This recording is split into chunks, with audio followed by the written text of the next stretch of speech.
नमस्कार, स्वागत है आपका हमारे चैनल पर। मैं हूं आपके साथ Shipra Saini. National Herald case से जुड़े मनी लॉन्ड्रिंग मामले में ईडी ने कांग्रेस के नेता राहुल गांधी से करीब 3 से 3.5 घंटे तक कड़ी पूछताछ की है। लेकिन वहीं एक तरफ कांग्रेस पार्टी के नेताओं का सत्याग्रह जो आंदोलन की बात उनकी तरफ से कही गई थी, वो राजधानी दिल्ली से लेकर देश के अलग अलग राज्यों में इस दौरान देखने को मिला। तो वहीं प्रियंका गांधी वाड्रा के पति रॉबर्ट वाड्रा की प्रतिक्रिया भी तमाम अलग अलग टीवी चैनल के माध्यम से सामने आई है। रॉबर्ट वाड्रा ने दरअसल कहा है कि राहुल गांधी निसंदेह तौर पर बरी होंगे, सच की जीत होगी। लेकिन इसी के साथ साथ उन्होंने सरकार पर निशाना साधा। रॉबर्ट वाड्रा ने कहा कि मुझे भी एक दिन में 10 से 12 घंटे पूछताछ मुझसे भी की गई है। इस सरकार के उत्पीड़न से बहुत लोग देश छोड़कर चले गए हैं। इस तरीके की बातें रॉबर्ट वाड्रा ने एनडीटीवी से बातचीत करते हुए कही है।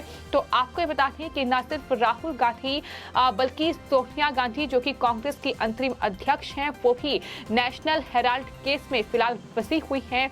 ईडी ने उन्हें भी अब 23 जून को पूछताछ के लिए बुलाया है। हालांकि राहुल गांधी से 2 जून को पूछताछ होनी थी, लेकिन 2 जून को राहुल गांधी यहाँ नहीं थे, वो विदेश में थे और यही वजह रही कि वो पूछताछ में शामिल नहीं हो पाए। लेकिन अब वो ईडी के दफ्तर पहुंचे और 3 से 3.5 घंटे तक ईडी के अधिकारियों ने उनसे इस पूरे मामले में कड़ी पूछताछ की है। और चूंकि रॉबर्ट वाड्रा जो कि प्रियंका गांधी वाड्रा के पति हैं, वो भी जमीन के मामले में फंसे हुए हैं। इससे पहले ईडी भी उन पर शिकंजा कस चुकी है, उनसे पूछताछ हो चुकी है। तो ऐसे में रॉबर्ट वाड्रा ने अपना एक्सपीरियंस जो है वो एनडीटीवी से बातचीत करते हुए बताया और इसी के साथ साथ उन्होंने केंद्र सरकार पर यानी मोदी सरकार पर भी निशाना साधा। आपको बता दें, रॉबर्ट वाड्रा ने कहा कि विपक्ष केंद्र से सवाल करता है, ऐसे में उन्हें परेशान करने के लिए केंद्रीय जांच एजेंसी की ये कार्रवाई हो रही है। तो एनडीटीवी से बातचीत करते हुए रॉबर्ट वाड्रा ने इस मामले को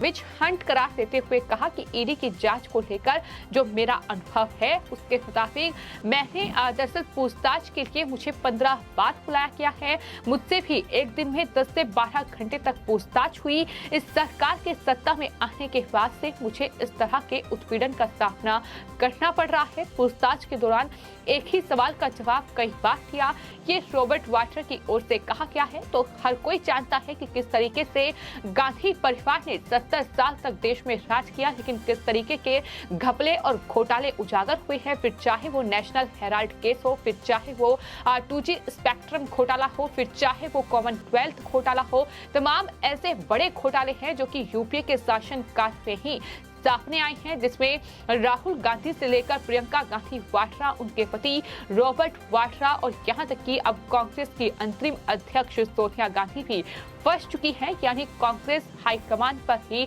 अब खतरा मंडरा रहा है। जिस तरीके से इस पूरे मामले में अब ईडी लगातार एक्शन ले रही है और अब फिलहाल ईडी ने राहुल गांधी से पूछताछ की है, लेकिन इसके बाद अब 23 जून को कांग्रेस की अंतरिम अध्यक्ष सोनिया गांधी से भी पूछताछ ईडी करेगी। हालांकि किस तरीके से ईडी की पूछताछ से बचने का हथकंडे अपनाए जा रहे हैं, ये भी लगातार हम देख रहे हैं। ईडी ने जब समन जारी किया तो 2 जून को राहुल गांधी को पूछताछ के लिए बुलाया था, वो नहीं पहुंचे।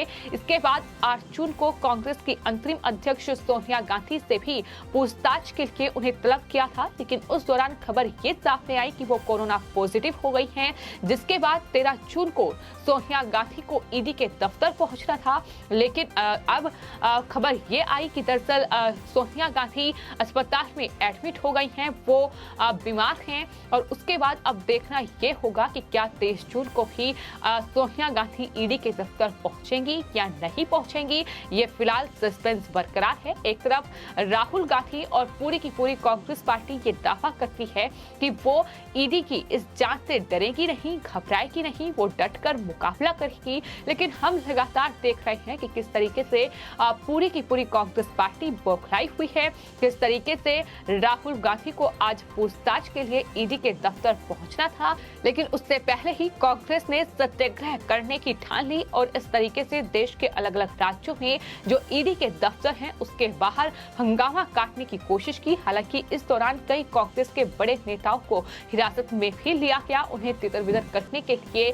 वहां पानी उन पर फेंका गया। इस तरीके की तस्वीरें भी सामने आई हैं। तो इस तरीके से ये तिलमिलाहट नहीं है तो और क्या है, ये सवाल लगातार कांग्रेस पार्टी से पूछा जा रहा है। लेकिन फिलहाल रॉबर्ट वाड्रा जो ये कह रहे हैं कि मुझसे 10 से 12 घंटे तक पूछताछ की गई और 15 बार मैं एक ही सवाल का जवाब देता रहा, बार बार मैंने एक ही सवाल का जवाब दिया।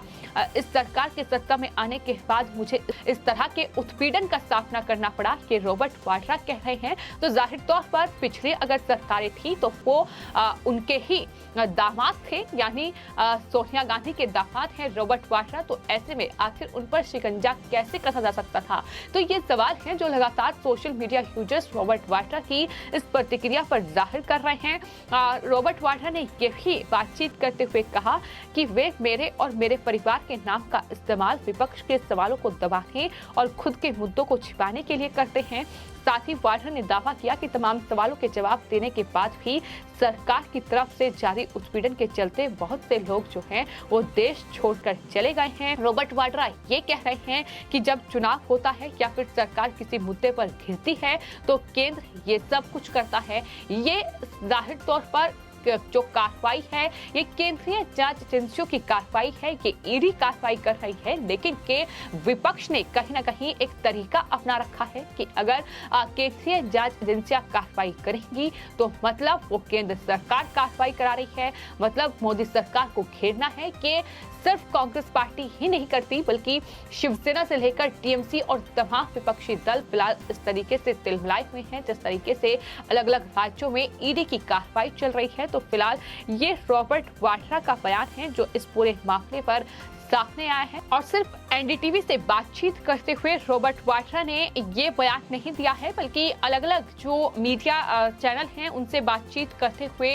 रॉबर्ट वाड्रा की ओर से ये भी कहा गया है कि उन्होंने राहुल गांधी को बाकायदा इसके लिए टिप्स भी दिए थे कि किस तरीके से ईडी के सवालों का सामना जो है राहुल गांधी को करना है। ये रॉबर्ट वाड्रा ने जब इंटरव्यू दिया तो उस दौरान इस बात का उन्होंने जिक्र किया। उन्होंने बताया कि राहुल गांधी से मैंने ये कहा है कि मैंने कई बार ईडी की पूछताछ का सामना किया है, मैं ईडी के दफ्तर जा चुका हूं। तो उन्होंने राहुल गांधी को ये बताया कि ईडी के सवालों का आराम से और हंसकर जवाब देना है। वाड्रा ने कहा कि राहुल गांधी के ऊपर लगाए गए तमाम आरोप निराधार हैं। ये आरोप सब साफ हो जाएंगे, राहुल गांधी निर्दोष साबित हो जाएंगे, ये रॉबर्ट वाड्रा की ओर से कहा गया है। लेकिन ये पूरा मामला नेशनल हेराल्ड केस जो कि मनी लॉन्ड्रिंग का मामला है, जाहिर तौर पर पुराना मामला है जिसमें अब ईडी ने केस दर्ज करके कार्रवाई की है। आपको बताते ईडी के अधिकारियों ने पिछले दिनों ये जानकारी दी थी कि एजेंसी धन शोधन रोकथाम अधिनियम यानी पीएमएलए की आपराधिक धाराओं के तहत सोनिया गांधी और राहुल गांधी के बयान दर्ज करना चाहती है। अधिकारियों ने ये कहा था कि कांग्रेस के वरिष्ठ नेताओं और गांधी परिवार से पूछताछ ईडी की जांच का हिस्सा है ताकि यंग इंडियन और एसोसिएटेड जर्नल्स लिमिटेड की हिस्सेदारी, पैटर्न, वित्तीय लेन देन और इसके प्रवर्तक कौन है, इसकी भूमिका की जांच हो सके। यंग इंडियन के जो शेयर होल्डर्स हैं उसमें सोनिया गांधी और राहुल गांधी सहित कांग्रेस के कुछ दूसरे नेता भी शामिल हैं और सबसे ज्यादा लगभग 70% से ज्यादा जो हिस्सेदारी है वो राहुल गांधी और सोनिया गांधी की है। तो ऐसे में इन्हीं तमाम सवालों के जवाब जो है ईडी जुटाना चाहती है और यही वजह है कि ईडी ने राहुल गांधी और सोनिया गांधी को समन भेजा, उनसे पूछताछ की गई है। राहुल गांधी से पूछताछ हो चुकी है, उसके बाद सोनिया गांधी से पूछताछ होगी। लेकिन किस तरीके से गांधी परिवार ईडी की इस जांच से घबराया हुआ है, तिलमिलाया हुआ है, ये साफ तौर पर उनके बयानों से समझा जा सकता है। हालांकि इस पूरे मामले में आने वाले वक्त पर उन पर कार्रवाई क्या होगी ये ईडी की पूछताछ के बाद ही तय हो पाएगा। फिलहाल आपकी इस पूरे मामले पर क्या राय है हमें कमेंट बॉक्स में जरूर लिखें और चैनल को सब्सक्राइब करें। धन्यवाद।